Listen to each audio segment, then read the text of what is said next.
Peuple de Dieu au bout des ondes,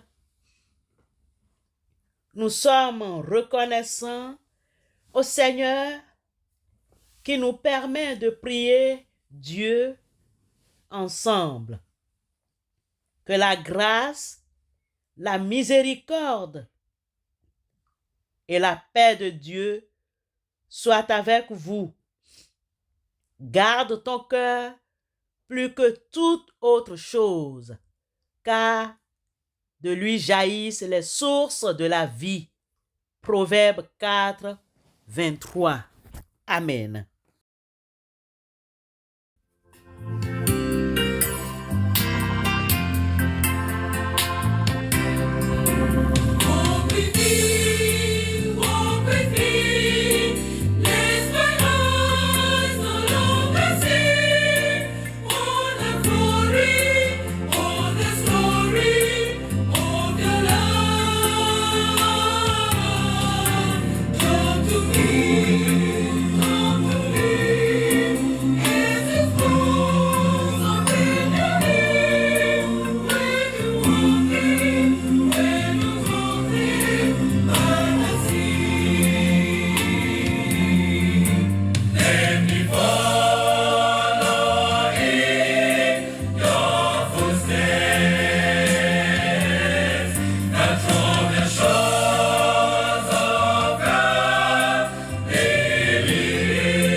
Bien-aimés, nous aimerions attirer votre attention sur le contenu de nos conversations interpersonnelles. Vous est-il arrivé d'être en contact avec quelqu'un qui vous a volé la joie? Un ami ou un frère, une sœur ou un conjoint qui vous a épuisé par le contenu ou le ton de sa conversation? Nous devons faire attention pour nous exprimer, car le contenu de certaines de nos conversations révèle le plus souvent le genre de personnes que nous sommes. Il existe de bonnes personnes qui peuvent encourager, toujours positives face à toutes les situations devant elles. Ces personnes encouragent, elles sont douces. Néanmoins, nous avons d'autres qui sont agressives, négatives, nuisibles sur toute la ligne. Ces deux catégories de personnes ont été observées par Jésus quand il déclare dans son évangile selon Luc, chapitre 6, verset 45. L'homme bon tire de bonnes choses du bon trésor de son cœur, et le méchant tire de mauvaises choses de son mauvais trésor, car c'est de l'abondance du cœur que la bouche parle. Il y a de bonnes comme de mauvaises personnes. Tout dépend du cœur de chacun. Nous devons veiller sur notre cœur. Garde ton cœur plus que toute autre chose, car de lui jaillissent les sources de la vie. Proverbe 4, 23. Paul l'apôtre conseille bien les premiers chrétiens de Philippe en ces termes. Au reste, frères, que tout ce qui est vrai, tout ce qui est honorable, tout ce qui est juste, tout ce qui est pur, tout ce qui est aimable, tout ce qui mérite l'approbation, ce qui est vertueux et digne de louange soit l'objet de vos pensées. Philippiens 4, verset 8. Bien-aimés, malgré que ce verset 8 de la lettre de l'apôtre Paul à l'église de Philippe, chapitre 4, date de 61 après Jésus-Christ, cela est toujours d'actualité.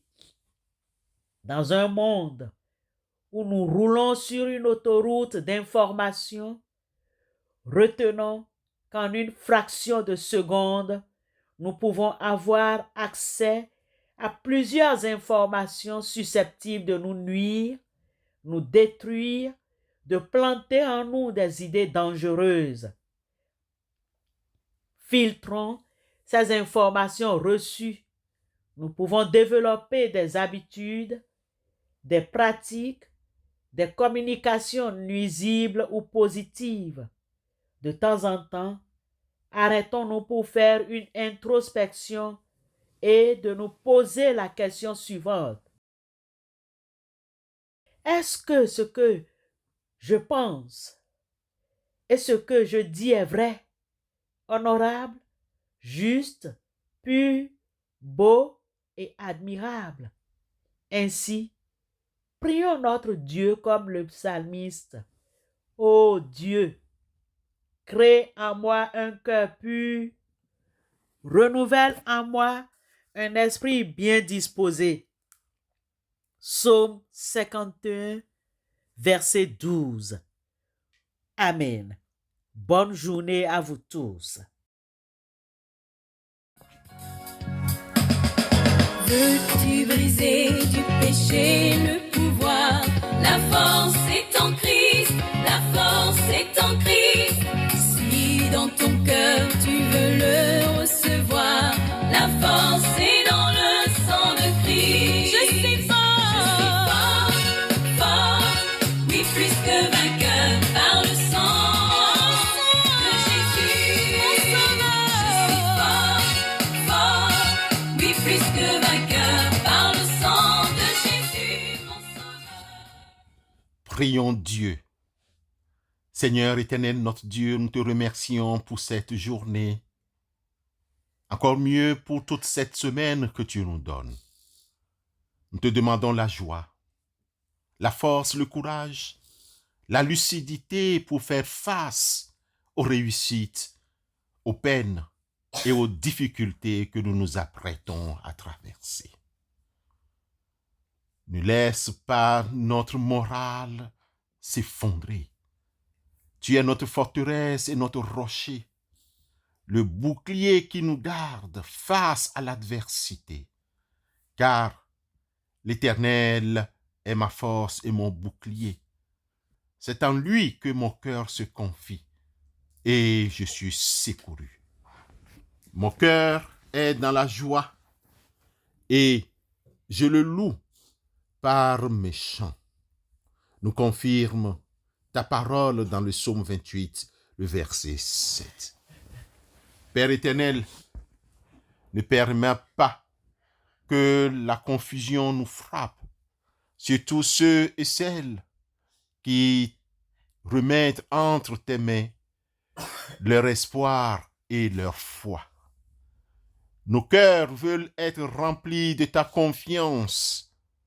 De toutes les forces, nos cœurs sont disposés à te servir. Ils veulent aller de l'avant, Père éternel, et s'engager au service des plus beaux de nos rêves. Nous te confions, notre Dieu, les détenus de tous ordres, dans leurs cellules, pour voir leurs besoins et à ceux de leur famille. Protège chacun et libère-les de toute injustice. Permets que les lieux de détention soient dignes d'habitation. Nous te présentons le corps pénitentiaire. Père éternel, les agents de la police, les juges, les avocats et leurs auxiliaires. Plusieurs d'entre nous sont escroqués dans les affaires, décantent toutes les situations bloquées. Aide-nous à offrir le meilleur de nous-mêmes, à nous abandonner pleinement à ta bonté et à la pureté de ton amour, nous-mêmes et nos affaires. Aide-nous à nous centrer sur ta parole qui réconforte, qui soutient, qui exalte et encourage devant tous les obstacles et les épreuves du chemin. Au nom de Christ Jésus, et avec ton aide, Éternel notre Dieu, nous savons que nous vaincrons.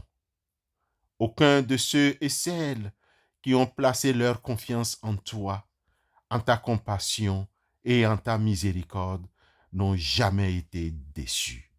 Amen.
Recevons la bénédiction de la part du Seigneur.